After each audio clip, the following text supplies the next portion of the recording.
Jay, baby, this is the end of the holiday. Oh, We're driving back now. Oh my god. Only just got relaxed. No, honestly, I swear to God, with everything we do, it takes like 2 weeks just to stop worrying about things. Also, those last few days were quite intense, so I kind of need a secondary holiday to recover from this one. I mean, we were kind of stuck by the dates that we had to pick, really, in terms of doing the free diving. So, I mean, I don't know what... Everything kind of wound up to a very intense bunch of free diving. The crescendo you know, went up like towards the end. Yeah, no regrets. So we didn't get a chance to actually shoot a lot of the free diving stuff because we were focused on staying alive and oh my god, they were very specific because it's quite not being sick in the ocean. There was also that. Basically, like while we were doing the free diving, they were very professional, and they were like, you can't be filming things. Don't film while we're trying to teach you how to free dive and hold your breath which underwater. Which is totally fair. So, you know, I got a lot of stuff on the boat. Yeah. We then got in the ocean, which was beautiful and really clear, but very choppy. It was gorgeous, and there were little jellies everywhere. Adorable little jellies. The only small problem was that, so you're basically learning with something like free diving. It's all mental. It's actually got, I mean, it has to do with technique and skill and like finning and stuff, but actually that's kind of not really what it's about. You basically have to meditatively tell yourself that you don't need to breathe, which is quite difficult. It's meditation in hard mode. Yes! Upside down, underwater, while holding your breath.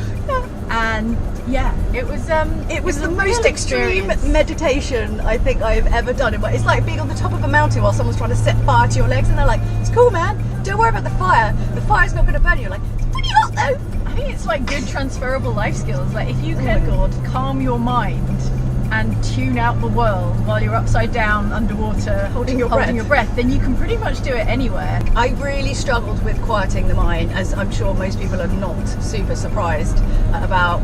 I find that incredibly difficult. Julia is incredibly fit, right? You would agree? Okay, sure. Julia is very fit, and you can quote me on that. And so I assumed that Julia's innate level of extreme conditioning would absolutely serve you. And it does to a point, but then also you have so much energy and so much going on in your mind at any one time. Yes. That actually it's quite a challenge. It was such a challenge. I found it really hard.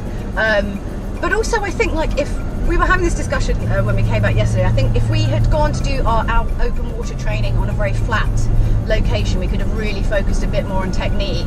Because that's what we really needed to practice, the not getting in our heads and the technique of going down the line. But because it was so choppy, like when you came up, we were just like bobbing up. There was no center point, there was no like horizon.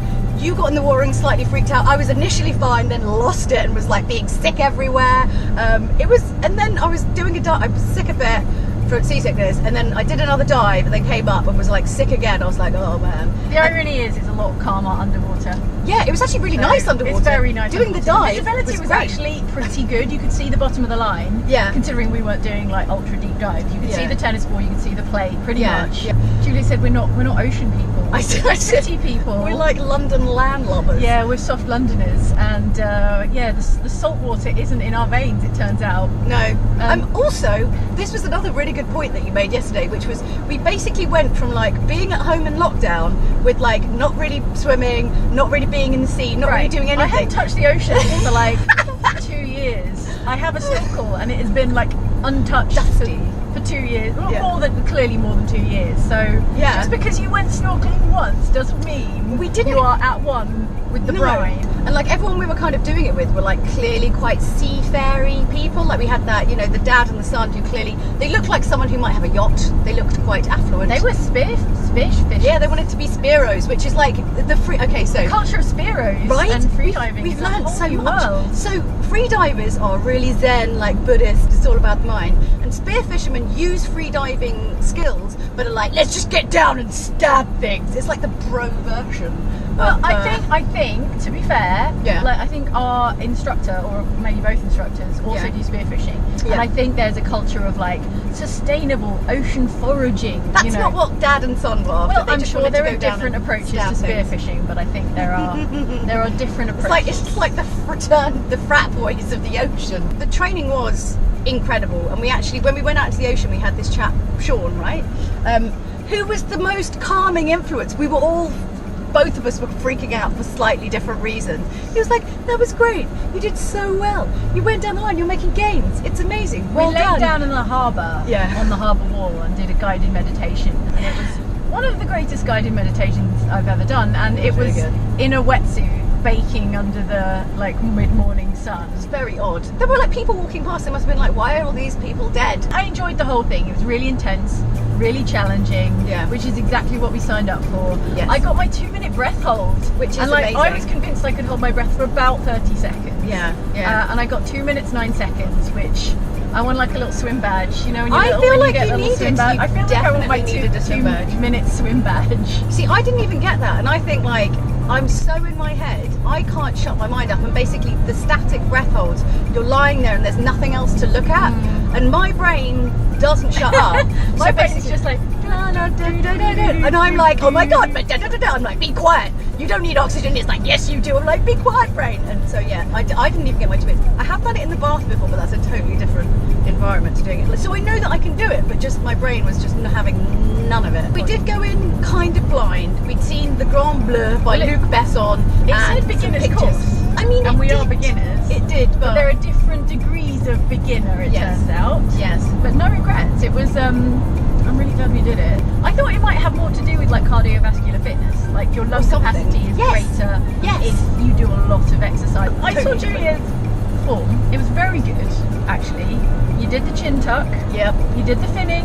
So you're not supposed to look down. This is the key thing. You look at the rope. You look at the rope. You look horizontally. So you are literally upside down, looking horizontally back at the rope or back at your, instructor or whatever. And you were doing that, and you were finning, and I'm sure you did like at least 5 meters. Yeah. No, I think I Over think I did 5 meters probably. I did 5, just. So I'm taking that home with me. If you saw, wow, look, you'll see a little bit from the video how choppy it was, but it's not the same as like being in the ocean. You know, It you're was going to like, watch that footage back and it's going to look really calm. I know. And it's absolutely not going to sell the sensation. I think the only thing I can liken it to, it was so choppy, I honestly felt like I was like in a tumble dryer. Wow. You know, you just be like bonked around, Yeah. and you're like, I don't know which way's up. I'm going sideways. Being under the water isn't great. Being on top of the water isn't great. In between being on the water isn't great. There's no really great point, apart from when I was holding onto the float about to do the dive, and Yeah. then I felt really calm. I didn't get seasick, which Yeah. is good Yeah. because I had a lot of other stuff going on. Yeah. But I didn't feel nauseous until you and our Well, Rio fellow got trainer, sick. Rio got Rio. sick. She's like, I'm going to Would be be sick, sick and then on I the was boat. like, okay. Yeah, I was like, like, that sort of I like felt a bit, and also you're taking catches- really like deep breaths, so you know you're going to burp more, and burps sometimes make you feel like you're going to be a bit sick. Wow, I did not get that. Did you not? Really? Like when you take a deep breath, it's like too much air, and then sometimes you have to burp Oh. out. Oh. Okay, maybe I was. You haven't hung out with Eve for enough. I was feeling a little bit nauseous, Yeah. and then she was like, "I'm going to be sick," and Oh, then I was no. like, "Well, now am I? I'm just Oh, totally no, going to be no, sick." you're bound as well." together in your seasickness. Bombing.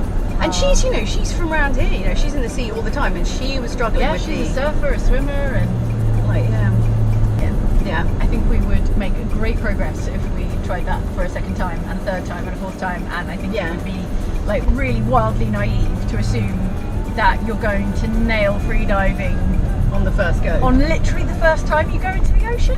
Really different experience when you attempt to do things that are new. Like it's really easy to do the same thing like over and over again, and it's kind of nice and comfy. And like I was saying to you before, it's the sort of thing that like moving forward, there's going to be so many kind of positive things from this. Like anytime you're kind of like in the water or like doing anything like that, you can always like draw on like these skills and stuff, and because you've tested yourself in some way, you trust yourself more. And like you were saying about like having the ability to say to yourself in your head that having the evidence to back that up is sort of the key to having like a stronger mind, right? Yeah. But if at the moment we had nothing to back it up, we're like, well, we don't know. You're telling us that we're not going to drown, but are we?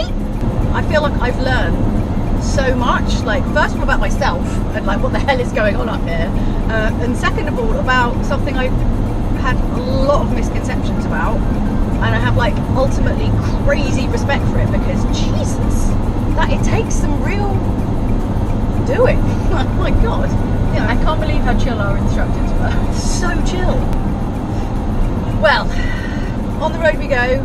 Take you home. Maybe if you're lucky we'll get McDonald's. the way back. I don't know. What do you want? No, I'm dedicating my life to free diving now. Okay. No more McDonald's. No more caffeine. No more caffeine. No more caffeine. No more dairy. Gonna mess with my equalisation. Oh my God. I'm just gonna like abandon my old life and fully invest in free diving. Follow the sea. I'm gonna be so calm, so focused.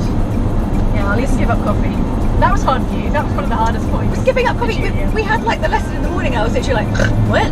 Our instructor was saying that the caffeine like increases your heart rate, which is Yeah. going to increase your like oxygen usage. Yeah. You're trying to slow things down, not kind of mainline a bunch of espressos. But I like mainlining a bunch of espressos, Jane. That's Well, what there's I your live problem. for. Well, there is my Your fucking oxygen problem. usage is like up here. Inoli was like, thoughts use oxygen as well, and that's why you have to. I kind of can't calm not your think. mind.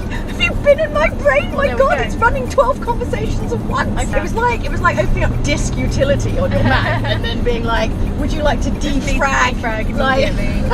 I need to defrag, Jane. It's been amazing. I've had an amazing week. Yes, yeah, me too.